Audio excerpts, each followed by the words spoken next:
नमस्कार, मैं हूं देवेंद्र ठाकुर और आप देख रहे हैं माउंटेन हनी बी।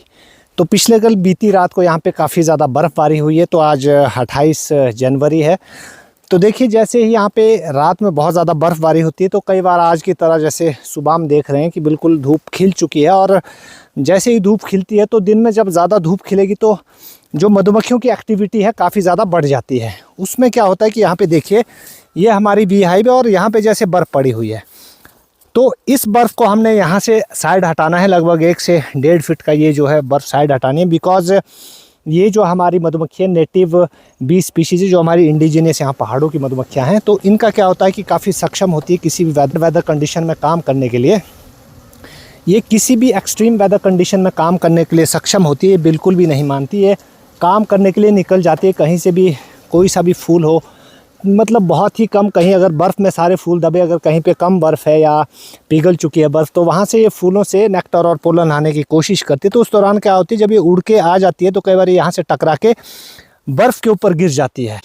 तो इस तरह से जब ये देखिए, यहाँ पे 2 मधुमक्खियाँ जो है बर्फ़ के ऊपर गिर चुकी है, जिसकी वजह से ये पूरी पैरालाइज़ हो चुकी है और ये पूरी तरह से बेहोश हो चुकी है और ये पूरी तरह से ख़त्म हो जाएगी अगर हम इस तरह से बर्फ़ को एंट्रेंस के आगे से साइड नहीं करते हैं। तो बिल्कुल एंट्रेंस के बिल्कुल फ्रंट साइड से हमने ये वाली जो बर्फ़ है खाली कर देनी है, ताकि मधुमक्खियाँ यहाँ पे गिर भी जाए तो वो उठ के वापस चली जाए।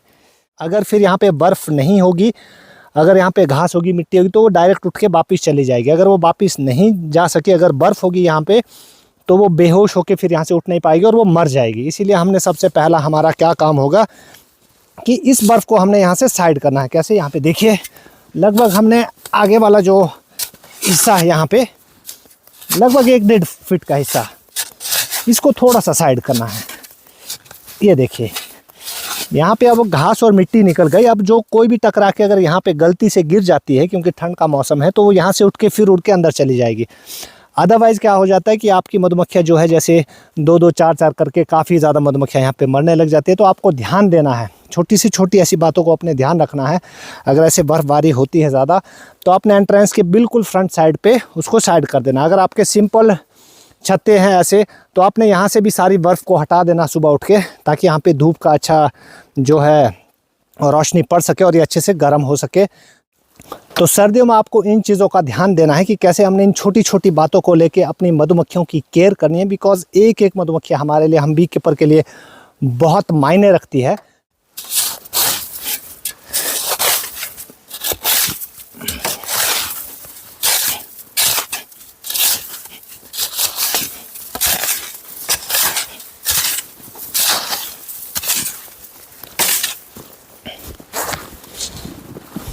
तो अगर आप यहाँ पे देखेंगे, हमारे जो स्टैंड लगे प्रॉपर सीमेंट के साथ ज़मीन में गड़े हुए हैं, तो ये हिलते नहीं है, बेसिकली बहुत अच्छे से लग जाते हैं। तो यहाँ पे देखिए, हमारी जो ज़मीन से लेके यहाँ तक लगभग 1.5 से 2 फुट की हाइट है, जिसमें क्या होता है कि बर्फ़ यहाँ तक एंट्रेंस तक नहीं पहुँच पाती है या फिर बॉक्स तक नहीं पहुँच पाती, जिससे बॉक्स बिल्कुल सेफ़ रहता है। अप्रॉक्सीमेटली यहाँ पे इस टाइम 1 फीट बर्फ़ यहाँ पे पड़ी हुई है। तो यहाँ पे आप देखेंगे कि 1 फुट बर्फ़ काफ़ी नीचे भी है और भी स्पेस है। यहाँ पे सारी बर्फ़ गिर के यहाँ पे आ गई है, लेकिन फिर भी जो बी हाइव है वो बर्फ़ से दूर है। मीन्स जितनी ज़्यादा ये बर्फ़ से घिरा होगा, तो हो सकता है कि आपके कहीं पे बॉक्स में कुछ दरारें हो, वहाँ से अंदर पानी घुस जाए, या फिर टेम्परेचर और ज़्यादा कोल्ड रहेगा। अगर ऐसी बर्फ़ बिल्कुल भी नहीं होगी, धूप पड़ेगी, तो आपका जो बॉक्स है वो थोड़ा गर्म होगा, टेम्परेचर उसका अच्छा बनेगा। तो यहाँ पे देखिए, इस तरह से हम सारी बर्फ़ को आगे से साइड करेंगे। सिर्फ हमने आगे से साइड करना, बिकॉज़ ऊपर लेफ़्ट राइट मधुमक्खियाँ नहीं जाती है नॉर्मली। सिर्फ ये गिरती है तो यहाँ पे एंट्रेंस की अगली साइड गिरती है। तो इस तरह से हमने हल्का सा स्पेस यहाँ पे खाली करना है, ताकि मधुमक्खियाँ अगर उड़ान भरे गिरे तो वो पैरालाइज ना हो, बेहोश ना हो, किसी भी मधुमक्खी को डैमेज ना हो। जो चीज़ हमें पता है, जिस प्रैक्टिस का पता है, वो चीज़ हमें मेहनत करके भी यहाँ पे करनी चाहिए, ताकि मधुमक्खियों को और बेहतर सुविधा मिल सके। जैसे ये बीज है, अब इसको हम उठाएंगे यहाँ से। तो ये देखिए, यहाँ पे पूरी तरह से ये बेहोश हो चुकी है, जबकि ये ज़िंदा है। ये पूरी पैरालाइज़ हो चुकी है यहाँ पे बर्फ़ की वजह से। अब ठंड में, अब इसको हम गर्म हवा देंगे मुंह से, देखेंगे।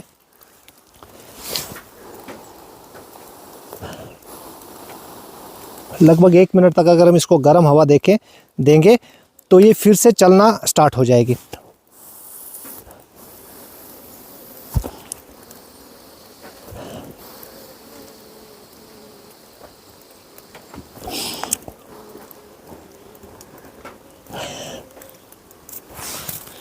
ये देखिए पाँव हिलना इसके शुरू हो गए हैं।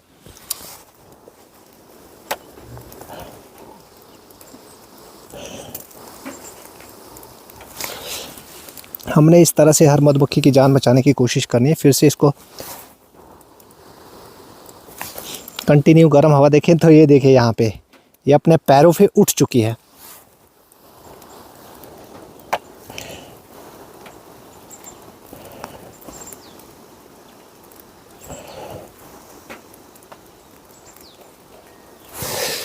तो जितनी आप गर्म हवा देंगे तो इतनी एक्टिव हो जाएगी। ये देखिए पहले हमें लग रहा था कि ये बर्फ़ के ऊपर पूरी तरह से मर चुकी है, लेकिन ये मरी नहीं होती। अभी अगर इसको थोड़ा ही टाइम अभी गिर के हुआ हो तो क्या हो जाता है, ये सिंपली पैरालाइज हो जाती है। तो इसीलिए हमने बर्फ़ को यहाँ से हटाना है ताकि ये यहाँ पे डायरेक्ट बर्फ़ के ऊपर ना गिरे, तो इस तरह से पैरालाइज ना हो। ये देखिए अब ये चल पा रही है। पहले आपने देखा था जब मैंने इसको उठाया था ये पूरी तरह से ऐसा लग रही थी बिल्कुल डेड है, लेकिन अभी देखो ये पूरी चल रही है। तो हमने इस तरह से इसको एक्टिव करके अब हम इसको यहाँ पे पंख से पकड़ के ऐसे एंट्रेंस के वहाँ छोड़ देंगे ताकि ये जो है अंदर घुस सके। अगर ये अंदर घुस जाए तो फिर ये इजीली सरवाइव कर पाएगी। ये देखिए ये अंदर घुस गई। तो इस तरह से इसीलिए हमने यहाँ की जो बर्फ़ है आगे वाली वो साइड कर देनी है ताकि एक भी मधुमक्खी की जान इस बर्फ़ की वजह से तो आगे यहाँ पे होने की वजह से तो ना जाए। इसको हमने साइड करना है। तो ये बर्फ़ भी हमने इस तरह से साइड कर देनी है। तो ये थी आज की वीडियो। अगर आपको वीडियो अच्छी लगी हो तो अपने दोस्तों तक इस वीडियो को ज़रूर शेयर करें। अगर आपको हमारी वीडियो अच्छी लगी हो तो चैनल को ज़रूर सब्सक्राइब करें। तो मिलते हैं किसी अगली वीडियो में। Thank you.